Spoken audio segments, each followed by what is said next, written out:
Happy Monday! We are here to talk about movies and one that's become controversial for almost no reason. And that is, as you saw by the title card, The Marvels. We're going to do a little Boston in here because it's Thanksgiving. We're going to go eat the turkey on the car, maybe in the parlor. I tell you, Billy, Bill Lee, this was one of those surprises. Billy, Yes, bad joke. Bill Lee, yeah, Joe Dove. I don't know. I thought this was one of those movies where I was gonna leave feeling really, really good about the future of the universe and the world building that Marvel's infamous for. And though they did start new world building, it's probably not what a lot of people expected nor wanted. I think that's a good way to say it. But I didn't hate this movie. I don't get a lot of the backlash of it. We have to keep in mind that Brie Larson is a singer, and of course, she's gonna add a whole musical number in a movie because she didn't do it last time. So now she's gonna make up for it. And I thought that was a little bit cutesy. You know what I mean? Oh yeah, I mean, I actually wanted to hear her sing in the first one because I'd grown up watching Scott Pilgrim, and she was Envy Adams, which, That's right. considering right. that is on Netflix now, she has actually reprised that role. Mm. Yeah, people don't talk about that because they're going to be dunking on this movie. They're going to forget, oh, she's also in the Scott Pilgrim show that's on Netflix. Yeah. Surprise. Were there any surprises for you in this film before we get kicking it off? I did not expect the Spaceballs reference. Yeah, that was a bit of a big one for me too. Let's hop into the synopsis. Carol Danvers, aka Captain Marvel, has reclaimed her identity from the tyrannical Kree and taken revenge on the supreme intelligence. However, unintended consequences see her shouldering the burden of a destabilized universe when her duties send her to an anonymous wormhole linked to a Kree revolutionary. Her powers become entangled with two other superheroes from the Marvels. Da-da-da. All right, well, let's see who was in it. All right, a star-studded film. We've got Brie Larson, Samuel L. Jackson, Tanya Paris, Iman Vellini, who was the Kamala Khan. I thought she was fantastic. Mm-hmm. Zawe Ashton, who played Da Ben. Uh, Gary Lewis, who was Emperor Drogue. Zenobia Sheriff. Park Si-joon. Mohan Kapoor. I love her family and Kamala Khan's family. I thought they were a highlight. Yes. Sagar Skaith, this dude Dag, who is Abraham Papula, hilarious, and then Leah Frazad. So that was your cast. Let's talk about this movie. Let's get into it. Let's fly into space, if you will. All right, Billy, what worked for you in this movie? Well, I'm going to go with at least one action scene to start out with. I'm going to go with the fight in the con house. Yes. I know they showed it during the trailer, but actually seeing it the full duration of the song and all that stuff, and actually seeing like interaction with Samuel L. Jackson and seeing like the family interact and just how creative that fight was. That actually was well done and better execution than I would have expected. I thought they would have shown every good part during the trailer. Yeah, that was an unexpected surprise. I really love the cats. I don't know what's become of me in my older age, but I've become quite the animal lover. And I mean, I had a cat when I was younger, so I was always into animals. But like, you know, now if I see him in a movie, it's like, oh yeah, you're an animal. I don't know what happened, but everything is the Flurkins, the cats. They're so fun, and they're unexpected heroes in this movie because they open up and you got those like monstrous tentacles that pretty much eat everybody, and you're thinking, all right, everybody who goes through that experience is dead. But in reality, they are kind of just saved in like a little tiny kitty TARDIS and are pretty much okay. And they had the right reaction to that. Just that, don't eat me. I don't care. Just don't eat me. Why are we doing this? I don't trust this. I Yeah, don't trust this. but That lady looked terrified for her life while they yes, tried yes, to save her. yeah. And they changed the name of the cat. The original cat was Chewbacca, which was a nod to Chewie from Star Wars, which is another Disney property. But then they changed it to Goose, which is a more fitting name for a sidekick for Carol Danvers, who was an airplane pilot, because you think of Maverick Top Gun. Now as a Disney owner, I would have probably kept Chewbacca, but Goose, though making a lot of sense, does reference a different intellectual property. How did you feel about the big name change for the little cat character? Tell the truth, I didn't even notice that. What? They changed his name? Oh, that's great. Yeah. Well, okay then. Another thing that worked for me, especially with this film, was the sudden moment where the three Marvels get together and they have to work together because they realize they're negative bands, kind of put them in the same space and will swap them out. So it's a lot easier to get around that when you're in the same vicinity. So I really enjoyed them learning how to work and meld everything together with that. And I thought that was probably a highlight of the film because it gave them like a real team dynamic, which I really appreciated. I love Camilla Khan's family. I thought that to me they were an absolute standout. Yes, Um, they were even the in the great show. glue that held the film together. Yeah, he really. And as a mom would. I thought that they were great, and the dad was just so chill. Even like when you watch the Marvel show, if you haven't seen it, you should. Um, when and I'm a big proponent against all the streaming. I'd rather go to the movies and see the stuff. And I think the big well, we'll get into that and what didn't work, but one of the things that I did appreciate in that show was when the dad really wanted to help his daughter and he dresses up like the Hulk and has the big Hulk fists. I thought that was super cute. I was like, "Oh, he's really trying, man. That's a good dad." Um, Another thing that worked really well for me was the the Spaceballs villain plot. I thought that was great. I didn't even recognize it until you brought it up. But at first, when basically she was like, "Okay, I'm going to suck up all the resources," all they needed was a giant vacuum, and instead of like having a robot ship that turned into like a vacuum, and then them going suck, suck, they literally just had a wormhole to the same fucking thing. I was like, "Oh my god." I at first I was like, "Oh my god, this is going to be like the new conspiracy theory for global warming." I was like, "No, you see, there was a big thing in the space, and it opens up, and it's been stealing our atmosphere, and that's what it is. It's space lasers from the." But and then in reality, it's us. But in this version, that wormhole was kind of cool, and it reminded me of connections to um the Guardians of the Galaxy because they kind of go through those type of portals. Yes. And Guardians did that with them. yeah, and I really thought Brie Larson did her thing in this one. I really felt that she had a lot more personality in this. She was a lot more connected to the character. I felt that there was a little bit of a almost missing segment in the first one where she just kind of was a little bit disjointed, even in the Avengers movie. It just Mhm. didn't seem to fit. And now in this one, it's like, oh, you know what? She got this. She's good.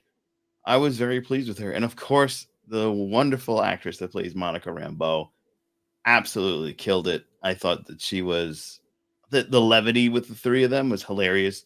You have the young girl who's meeting her idol, who's fangirling over her idol and working with her idol, which is great. And then her first experience fighting aliens instead of thugs of Jersey City, which isn't too far from me. But I thought it was pretty cool that how they all kind of meshed well together. Billy, what were your favorite moments? What worked for you? Well, other than some of the ones we've already talked about, like the Flirkins, I mean, just the montage of them eating everybody with the song from Cats going was great. I'll tell people that that's a Cats movie and just replace that. I'm gonna let the kids know that this is the Cats movie.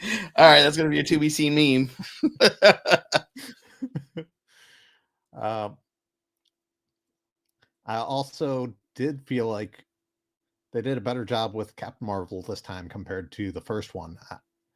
I know, like, a lot of people were doing the idea of it being more, the franchise being woke. I know that that's a lot of things that some of the critics have said, but I feel Mhm. like this one was actually less woke than the original one. Mm. The original one really did hammer in a lot of stuff, and to a point where they kind of sacrificed a lot of character. They had a lot Mhm. more personality in this one, Mhm. and I thought, like, okay, you still didn't get the good. I mean, even though Brie Larson did better, we still didn't get the good Carol, which I'd say was actually in Jessica Jones on Netflix. Patsy Walker was basically in the comic books replaced by Carol Danvers. So if you read Oh, the wow. Alias comic books, the Jessica Jones books that inspired that franchise, Mhm. Carol Danvers was the best friend in that. So we actually did get to see two Carols. Oh, wow. We just didn't realize that. Yeah. So I'd say, like, I would have actually enjoyed seeing Brie Larson play that version of Carol, because I want to see, like, the alcoholic Carol Danvers that gets an intervention from Tony Stark. Yeah. Because seriously, how bad is it when you could say Tony Stark held my intervention? Yeah. The guy that did Demon in a Bottle was like, wow, that person has a drinking problem. Something needs to be done about that drinking problem that this woman has. And it was actually cool. The one thing I And it was actually cool seeing Monica have her powers and actually finally get some screen time, Yeah. because that was one thing people did complain about the first movie that they did give us. They said, like, they were bummed with getting Marie Rambeau instead of Monica, because Monica was the original Captain Marvel, or at Right. least the female one. Mhm. Marvel was the first Captain Marvel, Right. but Who Monica was the one that was in Secret Wars and stuff like that. right. So And actually then seeing her suit up, it's like, finally she has a costume, she has powers. well, she was more Polaris in this movie than Captain Marvel. Photon, which they never Photon, say the yeah. name once. No, they mention it. They mention, like, all the other superhero names, but it's like with Shazam, where how they never say the name Captain Marvel for him because the It's name was owned by this copyrighted by Marvel. dick move, but very funny, very business savvy. Yes, Yeah, so go because ahead, keep Shazam's on. real name was Captain Marvel at one point, Right, in case you didn't know. and they lost the trademark to that to Marvel Comics because of Captain Marvel. Yeah, they didn't renew like they were supposed to. Oh, maybe I should anyway, uh, what were your other highlights of this film? What worked? Well, as I said, the fight scenes were great. Just seeing the body swapping during the fights, they did good choreography. I mean, they actually had at least, like, that beginning fight and the end fight were good, and I can mention that. And also, since we haven't mentioned yet, we actually got a decent beast. Yes, and we got the original Captain Marvel too. We got the space and time alteration into the multiverse, and they're at the X-Men headquarters with the returning Kelsey Grammer as Beast. He was the best thing in a very bad X-Men film, and you know, it was a really cool thing to see him pop up. Now, you think that was CGI, or did Kelsey Grammer actually sit? No, that was CGI, especially if you see the still photos, because they've shown the Uh, photos of that, like, screen grabs. uh, oh boy. Because, like, it looks kind of Avatarish if you look at Mhm. it from that. He was a much scrawnier, like, skinny guy, and he's much taller. Oh, okay, gotcha, He has a gotcha. little bit of a knobby look. Oh, yeah, yeah, yeah. Like, what the hell was that movie? Avatar. All right. Yes. Well, we talked about what work. Let's talk about the other end of that coin. All right. So, as we talked about what worked, we got to talk about what didn't work. And one of the things that I felt didn't work was the pacing. Some of it seemed a little bit disjointed, and it's hard to catch up. Now, if I went into this not watching the Marvels or WandaVision, not knowing the bigger universe that was built behind it on TV, no less. I would be confused. Who are these people? Why is this? Why is she a Marvel? Why is she Miss Marvel? She's a little kid. Like these things kind of would have like freaked me out.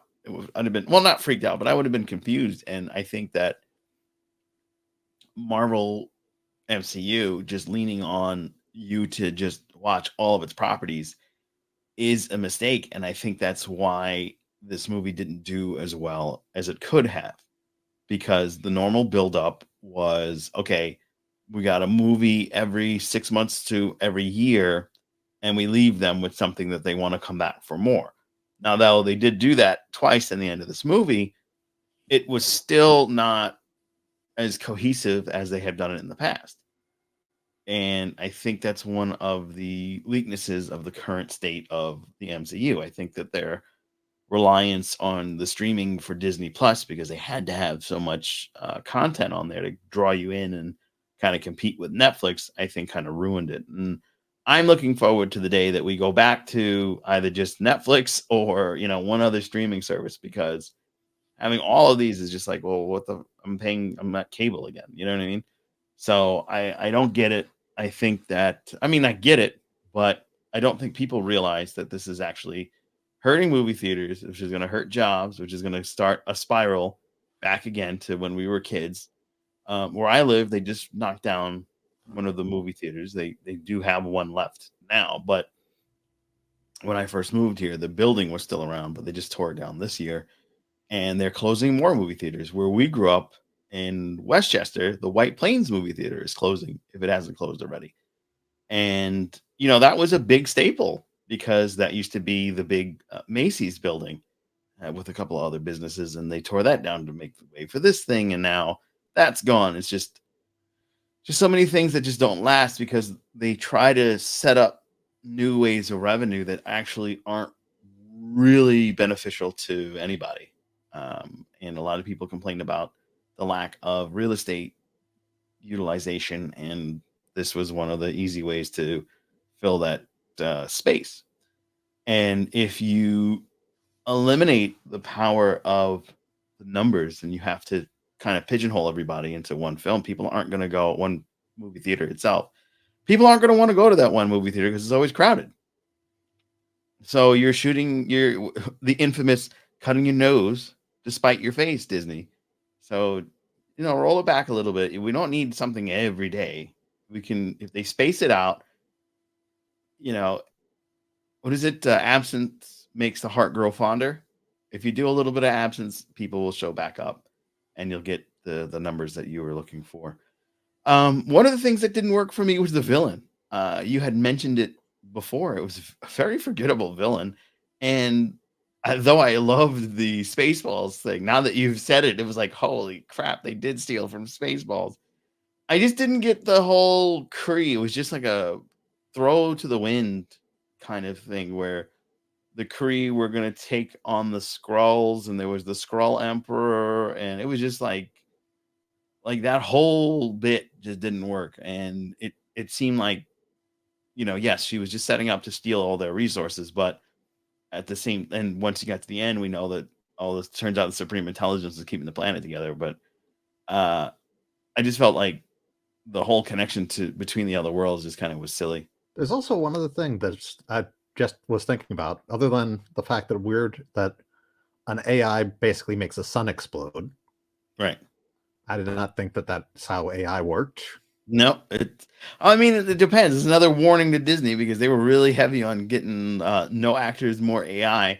Watch out what you guys do. I saw Terminator 2, man, and I saw the Terminator. I know what happens with AI, and it's not good. So take it easy, Elon. I'll roll I that back a also little bit. think, well, actually, Elon's against the AI thing, but He it's more says it, but Bezos. Bezos is pro AI. all right, watch out, Baldy. Lex Luthor. Yes. Lex Luthor and his dick rockets wants to make more AI. Yeah. Yeah, definitely something not to do. Come on. But also, I kind of thought it was weird that they did say one thing that they never showed. They said after the Supreme Intelligence was destroyed, there was a Kree civil war. Oh. So if the Kree Civil War is what destroyed the planet and destroyed like the resources, why weren't there more Kree bad guys? Yeah. And who was the opposing force? Because there's a Kree Civil War. She inspired a war. That's what destroyed the resources. Yeah.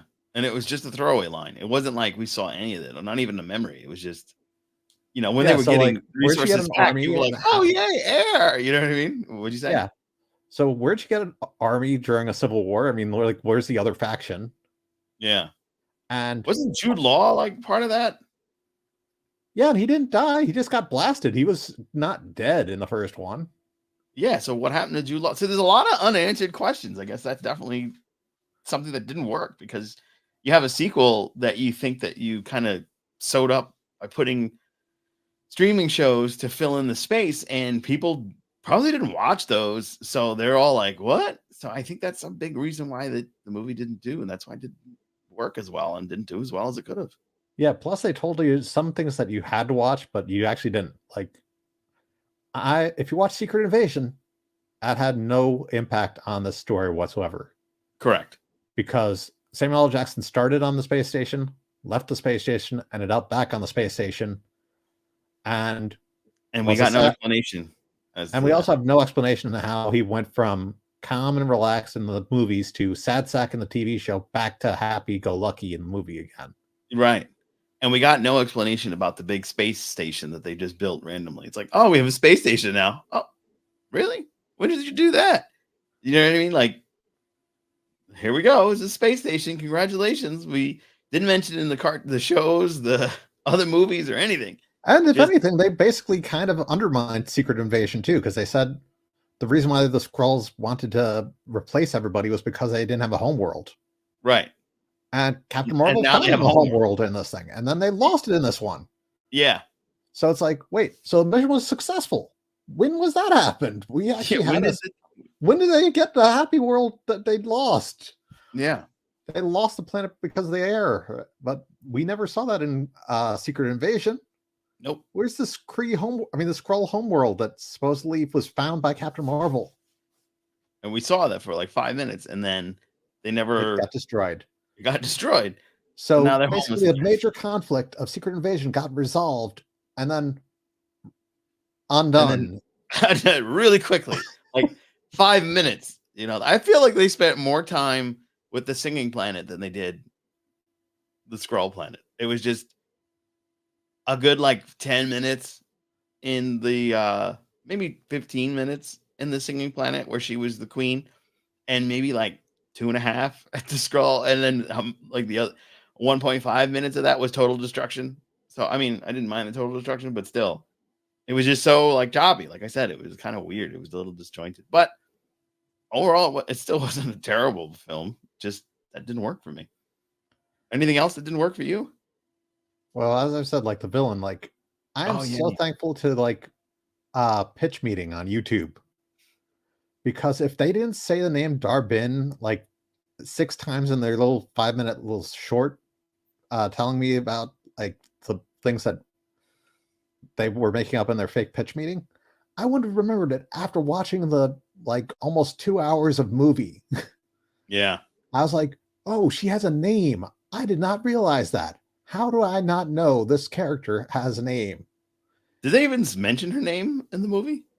Like maybe more than once? Honestly, I don't know. Like, I'm not sure if they said Photon once. I know they said like Dr. Marvel multiple times. Yeah. Which is not one of her names. Nope. And also, I'm going to mention one thing that I didn't mention before, but this is just kind of odd. The bracelets. Yeah, that's supposed to be in the mega bands. Yeah, the mega bands. And right. Here's the thing that didn't make sense about those. The bad guy, Dar-Benn uses them. She gets vaporized. Kamala uses them. She shoots an energy beam. Yeah. Why is it that one person does the exact same thing as the other person who just died just a second before that? Well, this didn't really go too well. Let's see what happens when I do it. Oh, look, magic. Yeah. Yeah. Do you think that they're trying to say that Camilla is actually a Kree? Well, actually, that doesn't make sense because the Kree did it. Died. Yeah, that's true. Yes, apparently only mutants can survive the negabands. Apparently. Well, Rick Jones wasn't a mutant. He had Mega Man's, right? Okay, well, just not the Kree. The Kree, if they touch the bracelets Only together, the they Kree. If you're Kree, you're screwed. That's the yes, problem. You gotta this be Kree human to weapon use that's so powerful and does all stuff. Just don't put your wrist together. All of a sudden, it. Yeah. oh no! Ah! Yeah. Whoa! Didn't work. Didn't work. Didn't work. I'm wondering if they're gonna ever bring out Rick Jones because I still love Gina Svell. It's still my favorite Captain Marvel. The suit is very similar, except the top of the suit is like space, and Mhm. then the star is like the North Star almost. I still think that's just one of the best suits. I really hope that they think about bringing that version in at some point. Actually, you know what? If they gave me a lot of money, I could work out, and I would because I got the hair. Just paint it white, and then we're good to go. But yeah, it's just weird. A lot of that stuff didn't work. All right, well, let's see what the reception. All right, the Marvels, the Tomato Meter got 62% fresh from the critics, which was pretty interesting. But the reviews are kind of low for a Marvel film, only 313. And then the audience score was 84% fresh. So the audience kind of agreed with us. It was not terrible. It was good. It Yeah, was good, despite a lot of those like little shortfalls. So there you go. That's that's that. But now let's talk about the big elephant in the room and not my ever growing face. Is the poor box office for the Marvels because it's made for the youths? Okay, boomer. The issue isn't that huge audiences didn't show up for the female superhero team up. It's that Gen Z stayed home. Now, do you feel like this was geared towards Gen Z? um, kind of torn on that because, like, I'm not sure if Gen Z knows the Beastie Boys as well as people might think. Yeah, that's for You sure. advertise with that, it's like, oh yeah, one of them's dead. Jeez, that was very dark. I gotta do a tribute short like I usually do. Yeah. Yeah. Another piece of news was 4 years later, the Marvel has the lowest opening box office in the MCU's history with 47 million domestic take, underperforming even readjusted predictions. It was originally projected to take in 75 to 80 million over the weekend premiere, but the bar was lowered to expect a range between 60 and 65 million and still missed that mark. I still think it's all that streaming stuff, people unfamiliar with the extra characters, and there was no big build up. Like, I think the reason why Captain Marvel made $1 billion is because it led into Avengers Endgame, which was a years built saga. And I just don't think the world building is connecting. They're starting to do something fresh, as we saw at the end of this movie with uh, the final insertion of not only X-Men but Young Avengers. So we've got world building there, but X-Men I think will go somewhere, especially since next year the only movie that's coming out from Marvel product is the Wolverine versus Deadpool or Wolverine and Deadpool movie. I think that's the only thing that kind of really sets up with this film. And maybe they're going to have a show that comes out next year at some point to kind of tie into that. But um, the Young Marvels, or excuse me, the Young Avengers, do we have stakes for that? Is the villain? Are you familiar with that comic at all? The Young. Yes, actually, it's kind of weird because, like, strangely enough, like the Young Avengers were started by uh, Kate Bishop, Casey Lang, Kid Kang, which was a younger version of Kang the Conqueror from an earlier point in his timeline Mm, when he played Iron Lad because he was inspired by Tony Stark, wow. and Patriot, the grandson of Isaiah Bradley. So you have all the pieces built in because we've seen all of these characters throughout, except for Baby Kang, but we've seen all of the characters throughout the movie. Ant-Man, Marvels, obviously, and the Captain America show. What was it? Bucky and Falcon and Winter Soldier. So Yeah. there is supposed to be a Captain America movie, if I'm not mistaken, where Falcon's Captain America at some point. Yep. But I guess it's Brave New 2025. World, which used to be called New World Order, but they were getting too many memes. With Hulk Hogan. Well, you know something, Yes, Captain America. they were getting WCW memes. They had changed the name. New World Order for life. For life. That is just the greatest thing that most people don't talk about. The fact that WCW memes changed the name of a Captain America movie. That's hilarious. Can you? Now I kind of wish it stayed New World Order because I want to do fucking Hulk Hogan memes, like a leg drop, have like Kang the Conqueror on the floor. Oh no, here comes Falcon with a leg drop. Like, and then spray paint NWO on Kang as he's laying on the floor. Yeah, I just think that they kind of missed the mark with the setup building to this movie. I think they kind of like forgot about it. And I know there's a lot of things that also didn't help. Their marketing was low because we had not only a writer strike but an actor strike that kind of completely pulled the plug on late night TV shows. Like there was no a lot of the times when you have movies, this is why those late night TV shows are so important, is because they lead into the news and they're funny, of course, but they also bring out the stars of all these movies and they get a lot of views and a lot of people. Oh, it brings the word of mouth. You had no word of mouth. You relied on some billboards and some commercials, but Brie and the entire cast haven't gone anywhere to market the film because of the strike that just ended like a week or two ago. So, Well, there's one thing I would say that they did do as marketing, which surprisingly did not pay off well, but is interesting for the comic book fans.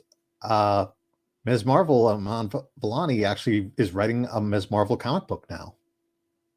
really Yeah, she's written Ms. Marvel, the New Mutant, a interesting. 4-issue miniseries that was done partially to promote both the return of the X-Men to a more prominent role in Marvel comic books, and also Mhm. eventual introduction to the MCU, and also celebrate Kamala being reimagined as a mutant to get similarity between the brand in the comic books and the TV show. Who's writing it Because again? Iman Vellani, Ms. Marvel herself. Oh wow, that's amazing. Yeah, she's a teenager. She's writing her first comic book. It's a 4-issue miniseries about Ms. Marvel becoming a mutant as opposed to being just an Inhuman anymore. Wow, very cool. All right. Well, still, I mean, it's harder But to the get. thing is, as a comic book fan for myself for many, many years, I can say nobody gets impressed by comic book cred. If you say you have something that's comic book cred, up until like a couple of years ago when like they had like the big boom, nobody gave a crap. If you told people like, "Oh, I've read every single issue of this tie into this franchise," people would say you're lame as hell. Yeah, I mean, I think what really does well for a lot of the movies and box office numbers is word of mouth and appearances on various TV shows, and we didn't get that. I think that was a huge detriment. So, Disney, don't cut off your nose to spite your face. Make sure you pay your actors, and this is why you pay your actors, because AI is not going to show up on the late night TV circuit and promote your movie or daytime television. Either one, you're going to really need to have them pop out and check it out. So, another reason why it's important to have people and not crap. All right, that's about it. Let's get to the final glance. Well, we're at the end, my friend. Once again, the end. A lot of fun in this movie. I didn't hate it. I thought it was a memorable moment in theater. I enjoyed the singing. I thought that was a fun part of the planet. Fun part of the movie. That planet was pretty cool. I think that the onset of a bigger, broader universe is kind of murky at the moment, and I'm hoping that they kind of iron that out because at the end, very end of this movie, when we had the Beast and the other Monica Rambeau um, introduction into this movie as the after credit, I thought was a better suit than the Young Avengers. I think the Young Avengers should have started with Ant-Man in that film. because we had introduction to a lot of those characters then.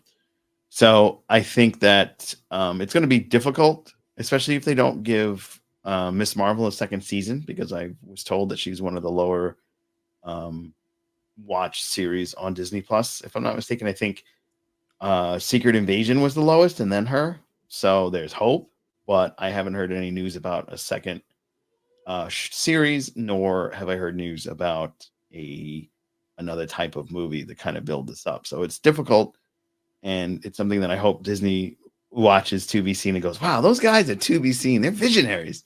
Maybe we should hire them." Well, actually, if I wanted to help them out with anything, if Iman Vellani ever watches our show, ever sees that, just try to get them for season 2 to make one episode based off one of the Ms. Marvel comic books. Wolverine and Ms. Marvel fighting a Thomas Edison clone with a pigeon head. That was an actual comic book that also involved Ms. Marvel fighting an alligator, and Wolverine get Hugh Jackman to reprise the role to do a guest spot on TV with Kamala fighting a giant alligator, and then Thomas Edison with a pigeon head. If that doesn't get people into a second season, I don't know what would. Wow. Interesting. Well, I think that I was super glad that Brie Larson's Captain Marvel kind of did shine pretty brightly in this. There was more personality in the character. I did love Monica Rambeau. I thought she was amazing. I feel like she made the ultimate sacrifice a la Spock via Star Trek 2. And I think that there's a lot to build upon if they continue with this, despite the low numbers. I think if they had the opportunity to market it properly, we would have gotten a different set of movies. So that is going to wrap it up for this amazing episode of 1 Week Later. We really appreciate you stopping by and checking us out. Be sure to do all those wonderful, wonderful YouTube thingamajigs, and that's subscribe and ring that bell. I ain't hear no bell, Billy. Billy, you ready to ring that bell? All right, here we go. All right, yeah, and do that, and then make sure you give us a like. It's free. It helps us out a lot.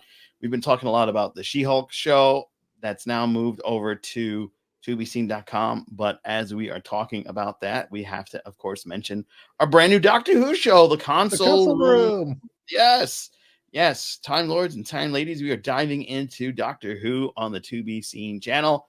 We are joined by Ernesto. We welcome him to the To Be Seen family here on To Be Seen. If you haven't figured that first out, episode had some good cosplay. We got to see we got to see me as the 11th Doctor, and we got to see Ernesto as the 12th. Yeah, there's a little bit of cosplay that happened on this episode. That was something that didn't mean to happen, but happened really fun and well. And we had a lot of fun doing that episode. So go check it out. And every thumbnail has me in a fez. So that's another reason to check that out. It's a lot of fun. And To Be Seen just continues to grow. And I'm super happy and proud of what's been going on. And we've been on and off over the years, but we've never been stronger, right? We've been doing stuff pretty regularly since spooky season, and it's been going well. I'm super grateful. And I want to be super grateful for my friends that have helped out in other podcasts that I'm on, including the Captain's Quadrant every Thursday, 9 p.m. live on YouTube. You can go over to our sister channel, the Captain's Quadrant, and be sure to subscribe and ring that bell over there as well, because every Thursday, Jason Roy Gaston and I will be talking about Star Trek. Right now, we're in the Agony Booth, where we go back and watch the harder to watch episodes, and we focus on what went wrong and what the fuck did we just watch, but we also talk about redeeming features of those episodes. There's always some good in the bad ones. So be sure to go over there, subscribe to them. We just hit 600 subscribers and 100,000 views over on that YouTube channel. Super grateful. But be sure to go over there and check us out there.